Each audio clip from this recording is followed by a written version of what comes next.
voices. Graffiti is one of your earliest signs of gang involvement, gang activity. Hello.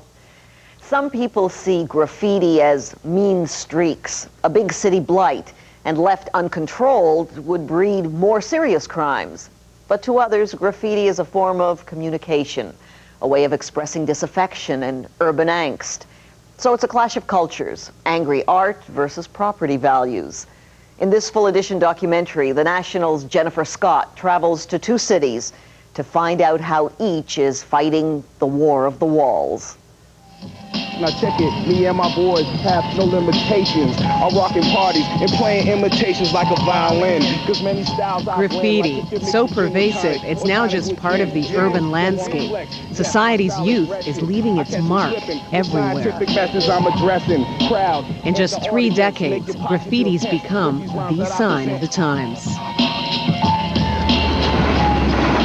It began as part of New York's hip-hop culture in the early 70s, but is now a worldwide phenomenon, slamming into the establishment wherever it shows up.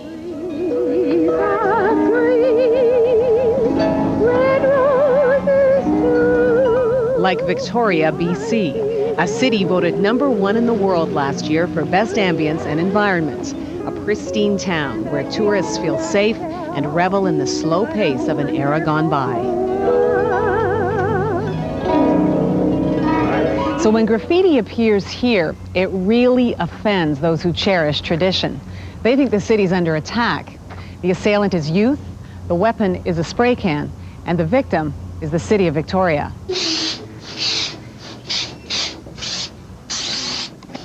Joe grew up in Victoria, but doesn't see his city as victim at all. More like a huge canvas, and he intends to cover as much of it as he can. Graffiti writers call it bombing the city. I'll paint anywhere, just as long as there isn't somebody watching me or looking for 10 seconds, I'll throw a tag there, you know.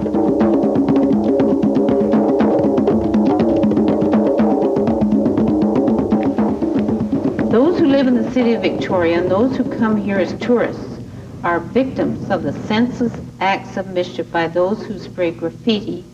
Helen Hughes is a city councillor who's written a victim impact statement on behalf of everyone who lives here. She thinks Victorians are being visually assaulted by graffiti. The entire community is a loser by senseless acts of this kind.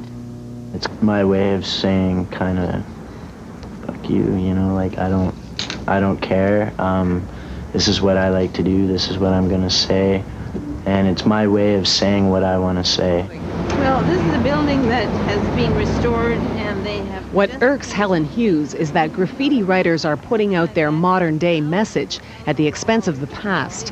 Historical buildings are paying the price. All of a sudden, this morning, the owner found this on the corner of their newly painted building. And what a sad thing to say. It's tagging that she finds most offensive. Every graffiti writer has a tag or nickname that is shaped into a stylized signature. Tags are cryptic, the language of a subculture that only graffiti writers understand.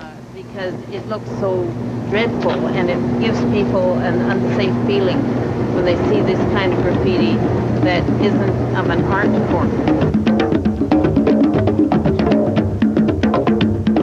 Now, not every young person in Victoria is a tagger, but what concerns Helen Hughes is that the city's a potential breeding ground. Victoria is flooded with youth every year. They come for the same reasons tourists do: nice atmosphere and terrific climate. But it has its limits. The city has a dedicated police officer and social worker to keep them in check.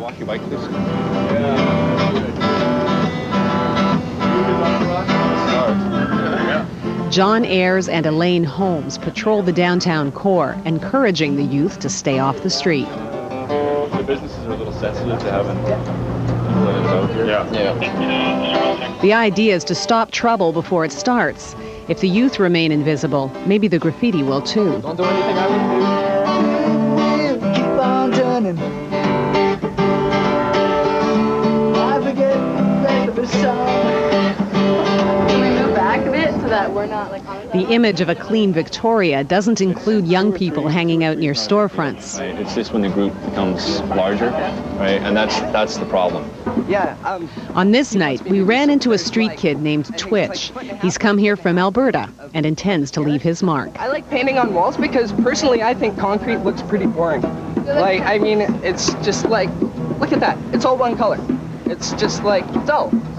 There's like nothing to look at. There's letters. It's like, I don't know, throw some color into it, then it puts a smile on people's faces, you know. How many times have you painted this place in the last couple of years? A couple of years, over 12 times at least. Over 12 times? Yes. Restaurant owner Paul Vasilikopoulos isn't smiling. He's sick and tired of graffiti writers vandalizing his property. He's spent thousands of dollars this year repainting his building. The theory is covering up graffiti the next day discourages writers from coming back. But many of them see those freshly painted walls as a challenge, not a threat. Does it bother you when the graffiti's even in the back like this where your customers can't see it? Well, it's bothering me, you know. It's your property, you know. You don't, you know. What if you liked the art on it? Well, well, at least he has asked me my permission. Then go somewhere else. Oh, what if they did ask your permission? What would you say? Well, I would say no. Business owners like Paul often feel squeezed by both the graffiti writers and the city, because when graffiti appears on your property in Victoria, it's your responsibility by law to take it off or face a fine. The property owner ends up paying to clean up the crime, while the culprits, kids who paint at night in hard-to-get-at places, usually get away with it. Is part of the thrill of it getting away with it? Oh yeah, that's you know, the adrenaline rush is, you know, it's even better when you're getting chased away from a place, you know, like me and my friend Smokey Devil in Vancouver, we'd get chased five times a day and just love it, you know. That's half the reason we do it, was because we were getting chased. Now this is where the original tag was. Victoria police detectives Ruth Lick and Mike Sikora chase taggers. Their biggest clue is that the work is signed. The challenge is to match up the tag with the writer's real name. Okay, so this is the tag. It was the exact same tag that the fellow I have. Okay, this top one. So that's the tag that was painted on the wall, and that's his signature. Okay, I don't know this one. It turns out this particular tagger has left town. Another reason why taggers are hard to catch. Many are transient. Only a handful of graffiti writers were actually charged last year. But that doesn't discourage Mike Sikora, who feels duty-bound to protect his city. This is a beautiful old city, the most beautiful city in the world. And this stuff just doesn't help. It just degrades it. It's what it does. That's my view. And the view of a lot of people that own businesses here and heritage buildings like this. They don't want to see this. They want the old. That's what sells Victoria. We sell Victoria. And there are lots of buyers. Tourists, mostly from the United States, where graffiti has a real bad name. Have you seen any graffiti in town? No. Not yet. I hope not. Not yet. Why do you hope not? We see enough at home. I don't like it. It's not in keeping with your architecture and surroundings. It makes you feel a little uneasy because you don't know why it's there, or, you know, depends on where you're from. It can be gang markings, it can be a lot of things. And you don't, if you're a tourist to an area, you don't know what the area has to offer. There's nothing to be afraid of. If you see somebody in an alley throwing a tag up, don't be afraid of them, you know. They're afraid of you. They're going to run away because you saw them, you know. And, you know, there's nothing to be afraid of about graffiti art.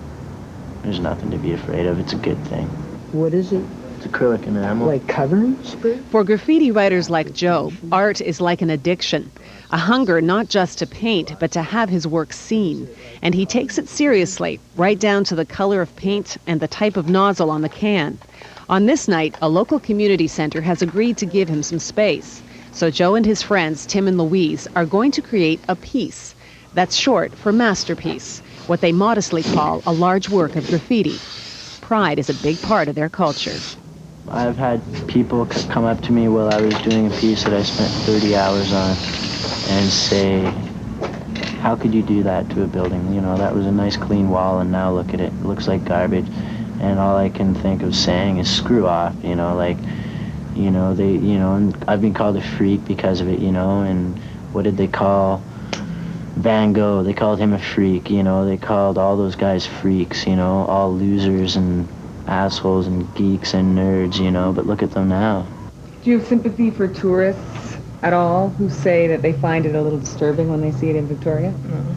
Because there's no pornographic graffiti or anything. There's no racist graffiti that would offend anyone, you know. It's just, you know, innocent, I think. You know, it's not putting out the message of any sort of hate or anything like that.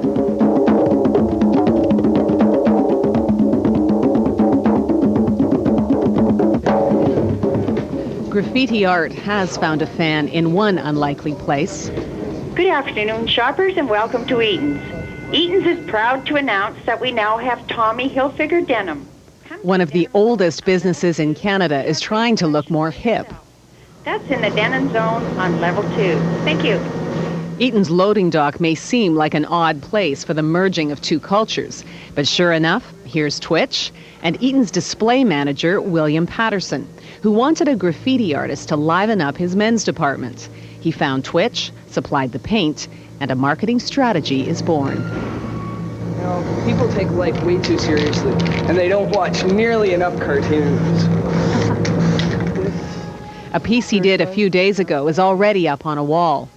So what's your hope when a teenager walks through the department here and sees that on the wall? What do you want Spend.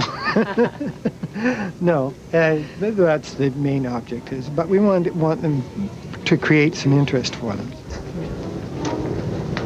Oh, wow. That's huge. Wow. Twitch never thought he'd see his work displayed in a place like this. This is the first time I've looked at it since I've done it. Do I like it? Is it what you guys wanted? Yes. Yeah? Okay. Because, like, I don't know. As long as you're satisfied customers, it's all that matters. Do you feel like you're using it? Let me ask you that. Yes and no, but then it gives them a chance to, you know, a street person or a person that does graffiti, you know, maybe it'll give them an opportunity to do something better, you know, something greater. Who knows? That's cool.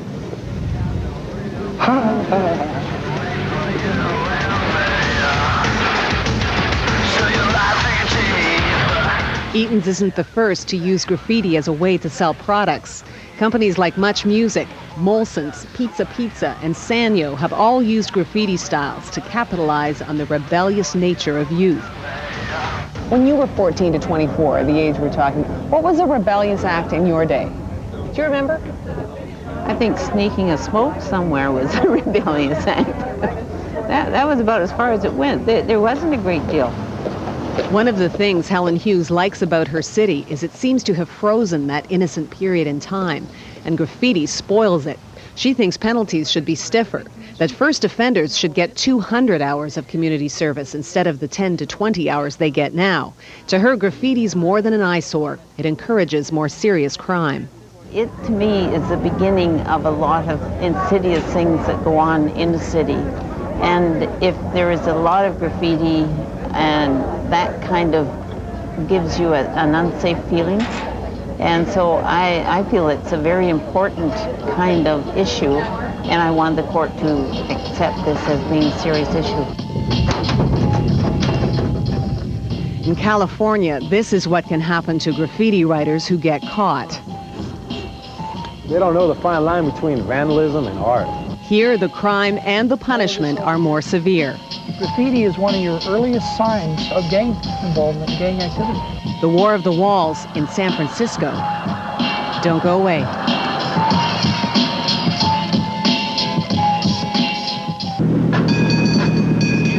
San Francisco is a magnet for tourists. And like Victoria, the city tries hard to keep graffiti out of their line of vision. Here, the War of the Walls has reached a more fevered pitch. There are even 2 helicopters dedicated to graffiti patrol. San Francisco police have arrested a man armed with several spray cans who... When there's a graffiti bust like this one last year, it tops the news. An art teacher had sprayed a 10-block area and had to pay $200,000 in damages. Here, spray cans are locked up like weapons. You have to be 18 years of age to buy one. San Francisco spends $5 million a year cleaning up graffiti. It has its own broom and brush brigade that uses computer technology to precisely match the original color of paint. The idea is to restore the building to its virgin state, as they call it, so graffiti writers are less inclined to come back. But they do. These crews often chase the same graffiti artist over and over again. Actually, we're in a relationship because they write and I remove. Latif and his co-workers have covered 3 million square feet of graffiti in the last 3 years, and his boss has become somewhat of a local celebrity. We are with Scott Shaw. Talking to Scott Shaw. He's the head of the Graffiti Buffing Patrol. Graffiti czar, I prefer. A little, adds a little graffiti czar. Even the graffiti writers know Scott Shaw and often pay their respects on public walls. This war has become personal, and there's no middle ground. My definition of graffiti is anything that's sprayed on a public or private property without permission. That's graffiti. Even if Michelangelo decided to come down here and put a piece of work up here, if he didn't have permission, graffiti. So, does any of it look like art to you? Art is something that you pay for, you want. When people don't ask for it, when it's forced on them, then I don't look at it as art. The wall was buffed in less than an hour, but by the next day, graffiti had already trickled back. Pitch black night, mobbing on candy gold and flossing. My nigga just got blasted in the crosswalk. We was on the way to swoop in the caddy coupe with more gasoline than a pound on the triple beam. Train yards are a big part of the graffiti culture. Here there's more freedom, and the odds are better their work won't be buffed out. He's going over art. He ain't going over no vandalism. See, they don't know the fine line between vandalism and art. Robert's been doing graffiti since he was 13, and even now as an adult, married with 2 kids, his urge to paint is stronger than ever. Never mind that his day job is as a sanitation worker for the city. It's all consistent, he says, with his belief that public property belongs to everybody. I'm a taxpayer. You know what? That's right. I'm a taxpayer, right? And my tax dollars pay for these freeways that they're building, all these walls and shit. So the way I see it is that's fucking mine. I'm paying for that fucking freeway wall, so I'm gonna bomb it. You're paying for the guys who clean it up too. That's right. So fuck it. The more I bomb, if I wouldn't bomb, they wouldn't have a job, right?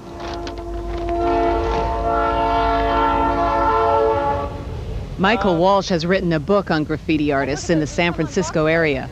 Right. Well, they like them on boxcars because the train travels, and they want people to see their work. So these tags that are on these trains are going to go up to maybe Seattle or Portland, and then they're going to get sent back down. So it's almost like messages being sent, know, and saying, hey, there's so-and-so from LA. He came to train yards like this one to research his book. He took hundreds of photographs of the art he saw, and he's glad he did. What was once on this wall has now been completely buffed out. Walsh sees the work of graffiti artists as an innocent and often hauntingly beautiful way of expressing urban angst. It makes them feel good. It makes them feel like, hey, you can't shut me up. I'm not going to just sit home in front of my TV set and brood about what's going on. I'm going to go out and I'm going to get my voice on the wall. So to me, when you see a wall with graffiti all over it, you're seeing all these screaming voices, against all the things they think that are wrong with the society and the government. One of the artists that Walsh photographed was a young man named Ezra Eismont.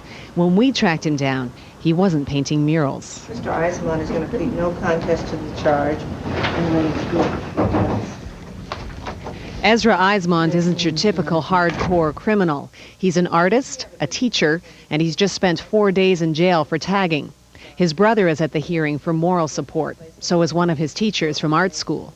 This is the 3rd time that Ezra has been caught tagging. How do you plead then, Mr. Eismont, to the charge of vandalism or malicious mischief, tagging a door not your own? No contest. I find you guilty of that offense. You're placed on 2 years of court probation. You're to do 45 days of community service. One last thing I need to tell you, another condition of your probation is no tagging. Right. Otherwise, you'll be back here again. No problem.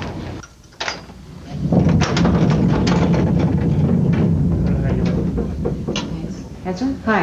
How you doing? I'm Jennifer. How are you? Good. Are you relieved? Yes. I bet you are. You look a little scared in there, were you?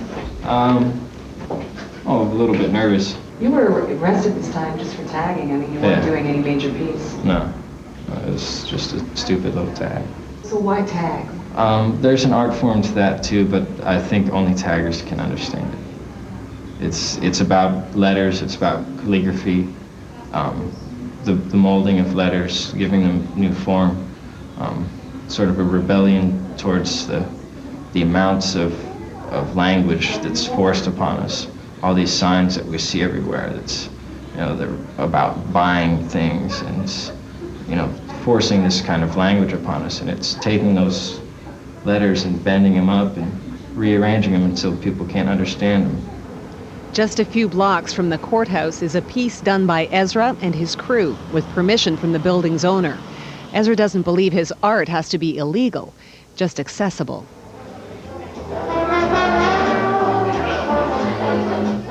His work is also displayed at a local cafe. It's not as out there as graffiti, but it's still shared with the public, and he won't go to jail for it. I still like to paint and to make art, so I'm not going to stop making art. I'm just going to stop doing it illegally, because I can't risk going back to jail. He can't risk it because graffiti damage of more than $5,000 is considered a felony, and under California law, 3 felonies could put him away for a very long time. 20 years for writing on the wall. You can do a lot better things with your life, I think. Ezra is on his way back to Santa Rita jail to pick up his things before he's released. His brother Isa will take him home. I thought he put just the scrawling stuff behind him a little bit. I guess he hadn't. I think he has now by the sounds of it. I think so too. I think 4 days in Santa Rita have cured him of scrawling his name on things.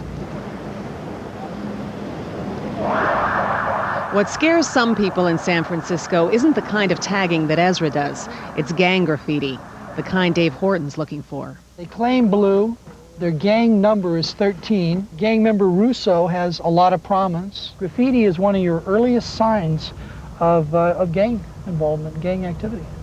Sergeant Horton is head of San Francisco's gang task force. Here's some gang members on the right here on the corner. There are about 30 gangs in this city. They're violent and territorial. Graffiti is used to mark their turf and threaten members from rival gangs. All of that blue stuff, the gang graffiti, that's all gang graffiti. S and the 13 with the R controlling, we're in charge, came in and crossed them out, the 11th Street. 11th Street came back and crossed them out, the Sua Trace guys, and said, no, we're still here, we're number 1. A few blocks away is the more innocent graffiti, the run-of-the-mill tagging that's not associated with violence or gangs. It's Horton's job to know the difference. Number 1, this is tagging, it's more ego than anything else. It's not a gang thing. There's no gang names up here. There's no gang affiliation. There's not a single color that's actually given to it. And there's a lot of tolerance between these subjects here. They share. Yes, they share, and they don't mind sharing the same surface. There may be tolerance within the graffiti culture, but not from without. Guilty as charged, read by the clerk. 25 to life for putting in work. It's still a clash of cultures, of values, of generations. Maybe it's not so much a war of the walls as a war of wills. Even as cities crack down, deterrents don't seem to be working. It's going to take a lot more than stiff penalties to stop guys like Robert. Are you ever going to give it up entirely? No, never. If we come back in 30 years, we'll Come find back you here? in 30 years, you'll see my name somewhere. You might see my name on a freight train in Missouri or some type of shit. Canada. Atlanta, Canada, Florida, wherever, New York. Who knows? You'll see my name though. I'll never give this shit up, that's for sure. It's hard to contain the voices of an entire culture, voices that are desperate for a place to be heard, in a world that fiercely protects its space.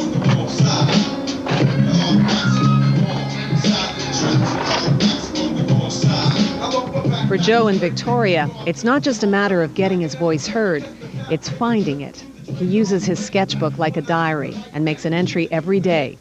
If what he draws is good enough, it'll end up on a wall somewhere. What would your life be like if you didn't have this to do? I'd be a junkie.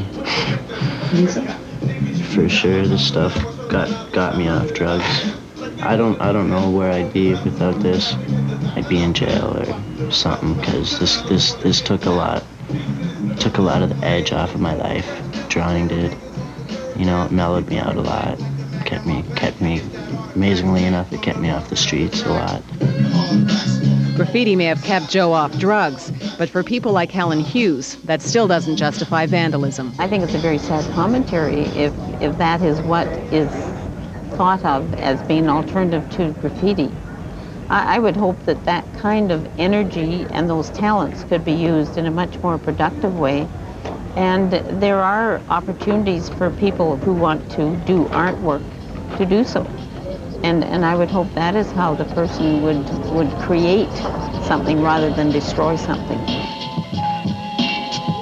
For The National, I'm Jennifer Scott.